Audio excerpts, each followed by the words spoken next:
After an argument with her fiancé, Michelle quickly packs her bags and leaves the house, but in her hurry, forgets both her keys and engagement ring. As she drives through the night, her fiancé, Ben, calls her and begs her to return. Although she listens to what he has to say, she decides to remain quiet before hanging up. Turning the car radio on, Michelle hears a news report about the cities on the southern seaboard experiencing a widespread blackout. As she ignores Ben's call again, her car is struck and flips off the road, causing her to fall unconscious. Michelle wakes up, chained to the wall next to her bed with an IV in her arm and an injured leg. Scanning the empty concrete room, she sees her belongings on the opposite side, out of reach. She removes her IV and although she fails to unchain herself, successfully reaches her phone using the IV pole. Upon trying to make a call, she realizes that the room has no service. After hearing footsteps getting closer, she retreats to her bed and covers herself up with a blanket. Nervously anticipating the door to open, a man named Howard, with a gun on his waist, enters the room to bring her a meal. Frightened, Michelle begs Howard not to hurt her and promises to never speak of him if he lets her go. He picks up her IV, tells her that she needs fluids, and gives her a pair of crutches for her to use. When she tells him that her boyfriend will notify the cops once he realizes that she's missing, he tells her that no one is looking for her. He throws her a key so she can unchain herself and locks the door when he leaves. Michelle sharpens the tip of her crutch and puts a burning cloth in the vent of her room to summon Howard. When he comes, she unsuccessfully ambushes him, prompting him to tranquilize her. When she wakes up, Howard informs her that he found her on the side of the road and saved her life. He adds that she has nowhere to go as there's been a massive attack, and although it's still unclear if it's chemical or nuclear, they will be safe in his bunker under his farmhouse. After thanking Howard for saving her, Michelle suggests going to a hospital, but he informs her that leaving the bunker will endanger her, and that because the attack contaminated the air, it might take a year or two before they can go outside. He adds that the Russians are developing a technology, but could be useless if aliens arrive with their weapons. When Michelle expresses her concern and desire to inform her family that she's okay, Howard informs her that everyone is already dead. Their conversation is interrupted by a loud noise outside of the room and Howard leaves to investigate. Michelle hears him angrily ask, "What did you do?" followed by loud bangs. When he returns, he tells her that she needs to eat, sleep, and show him a little appreciation. Later, Michelle hears a car playing loud music above her room and decides to leave. She meets a bruised man with a broken arm named Emmett and asks him how to escape, but he also claims that the air is too contaminated to go anywhere. Howard arrives, interrupting their conversation, and when she asks him about what happened to Emmett's arm, Howard tells her that Emmett did it to himself. He goes on to say that Emmett is clumsy and spoiled a week's worth of food, which explains the noise that she heard. Howard gives Michelle a tour of his well-stocked bunker and reprimands Emmett for helping when she almost falls, warning him not to touch her. He then tells Michelle that his private space is off limits unless he allows them to use it. Later, when Michelle sees a stack of magazines, Howard tells her that they belong to his daughter Megan, who is no longer with him. When she tells him about the car she heard, he dismisses the thought, saying it's impossible, and if it is true that someone is out there, he assures her that the driver is already dead. Frustrated by Michelle not believing him, Howard shows her Frank and Mildred, his two dead pigs that are rotting outside, as evidence that the air is indeed deadly to everyone exposed to it. A few meters from the pigs, she sees Howard's truck, prompting her to regain the memory of the car that hit her. When he notices her seeing it, he tells her that he keeps the door sealed at all times, preventing anyone from entering and leaving the bunker. Emma tells Michelle that Howard was in the Navy, did some satellite stuff, and hired him to help him construct the Doomsday Bunker, prompting him to absorb loads of conspiracy theories from him.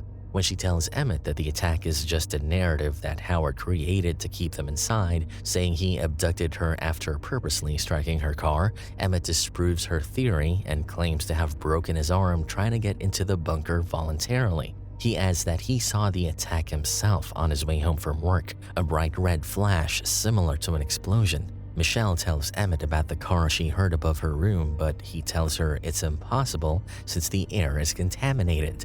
She gets startled when Howard interjects to inform them that dinner is ready. During dinner, Howard tells Michelle that Megan was a good cook and that she will soon learn to love cooking. After praising Howard's sauce, Emmett shares that had he known Doomsday was coming, he would have covered himself with tattoos, making Michelle laugh. He asks Howard about the one thing he wished he had done before the attack, and Howard tells him that he did everything he wanted to do, which is to focus on being prepared. When Emmett suggests playing Monopoly, Howard shows that he has little tolerance for him, telling him he and Michelle don't appreciate him interrupting their meal with this tasteless humor. Michelle sees Howard's keys hanging from his waist and decides to break the awkward silence by talking to Emmett. When she asks Emmett for salt and pepper, she lightly touches his hand, prompting Howard to burst into anger. Calling her out for disrespecting him, Howard demands that she apologize and promise that she's going to behave. As she apologizes, she secretly steals his keys. When Howard notices that his keys are gone, they hear the engine of a car above them. Michelle takes advantage of the distraction and smashes a bottle over Howard's face, runs to unlock the door, and attempts to escape the bunker. Before she can open the outermost door, however, she sees a car outside and a woman covered in lesions appears who begins begging her to let her inside. Howard screams to not let the woman in, and the woman angrily bangs her head on the door when Michelle retreats. Back in her room, Howard confesses to Michelle that he crashed into her car when he was frantically driving to the bunker after learning about the attack. He admits to being afraid of telling her and apologizes before giving her some of Megan's clothes, advising her to shower and get rid of any possible contamination. Howard tells Michelle that the woman who asked for help was his neighbor, Leslie. He asks Michelle to stitch the cut that she caused on his forehead. He then gives her some of the belongings he found in her car and notices a few of her drawings. When she tells him that she wants to design clothes, he shares that his daughter, Megan, wanted to be an artist and shows Michelle a photo of her. He tells Michelle that Megan's mother turned her against him before taking her and moving to Chicago. Emmett and Michelle share a bit of their past, and he tells her that the fact that they're still alive must mean something. The trio adapts to their life underground and lives peacefully with each other. One day, while they are going about their routine, they hear a loud noise pass above them, causing their bunker to shake like an earthquake. Howard guesses that it's an alien military seeking remaining signs of life. The air filtration system fails, and Howard asks Michelle to restart it because she's the only one small enough to fit the vent. If they don't fix it immediately, they'll run out of breathable air. In the control room, Michelle finds a padlocked skylight with "help" scratched on the inside and stained by dried blood. When she comes down the ladder, she steps on an earring similar to what Megan wore in the photo Howard showed her. Seeing dried blood on it, she assumes that Howard harmed her and lied about a story. Michelle shows the earring to Emmett, and when she shows him Megan's photo, he tells her that the girl in the photo is Brittany, someone who went to high school with his little sister and went missing 2 years prior. After she informs him about the skylight, they find a photo of Howard and Brittany, who's wearing the clothes that Howard gave her. Because of this, they deduce that Howard took Brittany and killed her. Thinking they can't be the only survivors, they decide to take Howard's gun, tie him up, and go seek help. Noticing the curtain on the shower, Michelle comes up with the idea of making a hazmat suit in order to leave safely. As part of their plan, Emmett steals kitchen scissors to free Howard and tells him that Michelle might have contaminated a couple of things after going inside of the air filtration system. This prompts Howard to get rid of the contaminated items, including the shower curtain. Emmett and Michelle then retrieve the curtain from the trash and continue stealing things that will aid them in making the suit. Howard insinuates that he knows what they're doing and visits Michelle as she's working on the suit. During his visit, he asks Michelle for a favor, to which she agrees and is shown, by Howard, a barrel of perchloric acid. He tells her that it's highly corrosive and can dissolve humans right down to the bones. He then decides to show her and Emmett the tools that he found and confronts them about escaping, angrily threatening to immerse them in the barrel. Emmett takes sole responsibility and apologizes, telling Howard that he was thinking of making a weapon he could use as a gun. Howard tells him he accepts his apology seconds before shooting him in the face, shocking Michelle. He then comforts Michelle and sends her to the isolated room. After cleaning up, Howard gives Michelle ice cream and tells her that Emmett is gone and that they can finally be a happy family, although he knows that living in a bunker isn't the life she prefers. Later, Michelle finishes the suit while Howard prepares dinner. Upon visiting her room to tell her dinner is ready, Howard discovers the suit, but Michelle runs and locks him in her room. He frees himself and catches up to her, but she upends the barrel onto him, disfiguring him. The acid reaches an electrical wire, causing a fire, and Michelle goes back to her room to take the suit.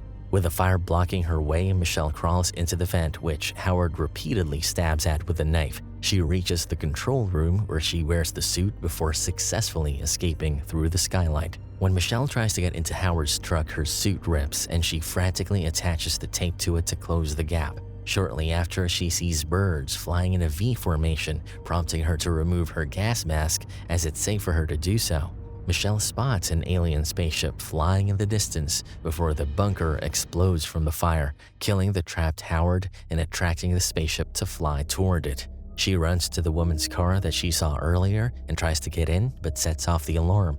She retreats to a shed where she finds the woman's corpse and witnesses the creature inspecting the car. While Michelle desperately inspects the woman's corpse for her car keys, the creature heads to the shed. Fortunately, she finds the car keys before the creature enters the shed and distracts it by setting the car alarm off. As Michelle runs to the neighbor's house, the creature chases her, but quickly disappears after the spaceship moves, discharging a green gas. When the gas disperses, the creature finds her in the truck and uses the spaceship's tentacles to lift her away from Earth. Upon seeing a lighter, a bottle of alcohol, and a magazine inside the truck, Michelle creates a Molotov cocktail and throws it into the spaceship's mouth, destroying it from within and causing the truck to fall back to the ground. Michelle drives off in the woman's car, leaving 10 Cloverfield Lane. She hears a broadcast from the car radio informing survivors that the military has taken back the southern seaboard and advises them to head north of Baton Rouge for shelter. Help from those with medical training or combat experience is then requested, as there are survivors at Mercy Hospital in Houston. As Michelle drives to Houston, lighting reveals a silhouette of a larger alien spaceship hovering in the sky. And that's the end.